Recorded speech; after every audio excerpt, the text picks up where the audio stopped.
So Todd, you are a pastor, but you also have a different perspective, not just a pastor's perspective, but a marketplace perspective. What can men do in the church or in a business environment that could lead the change that you see in paving a way for more equality in ministry as well as in the workplace? That's a great question.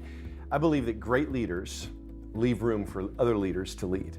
And so whether it's making room for women or making room for men, a great leader in any organization, whether it's a church or a business, is looking for ways to make room so that other leaders can step up and lead and own and take part of it and run with it. Great leaders, they're not trying to hold on to power, they're really working to give it away so that other people can flourish, whether they're men or women. So when a leader wants to help other leaders, and specifically women, step into roles of leadership, he's got to make room so that those women have places to lead and show the gifts that God's given them to use. And so when I began to make this change in our church, I specifically was not just looking for where's a woman I can put in a role of leadership, but I started asking the question, who's the best person for the job? And sometimes the best man for a job is the woman. And if you can put the woman in the right place of leadership, your business is going to flourish and your church is going to flourish because they bring a whole different set of giftings and leadership to an area of ministry. So for us, when I stepped into this leadership role of the church, I had new places to fill. I had reorganized the entire team. And I brought 2 women onto our senior leadership of our church, which had never been done before.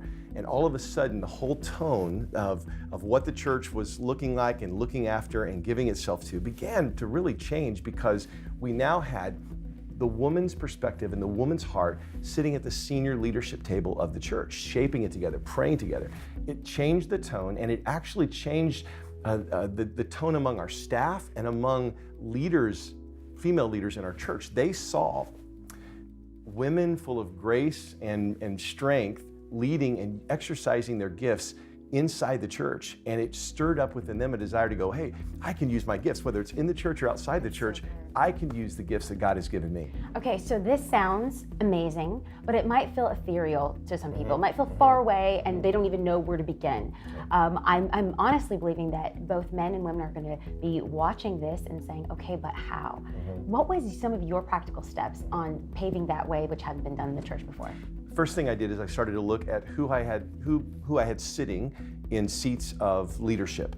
And I noticed that almost all of them were men. And I said, okay, well, this isn't right. So then I began to look at ladies on our team who were leading and serving and being faithful, and they were gifted.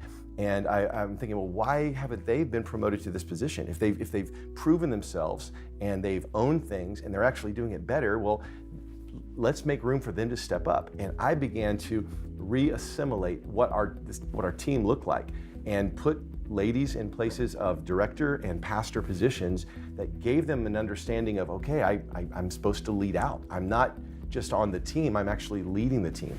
And we began to reconstitute what our staff team looked like. And it has completely changed the structure of our house at our church.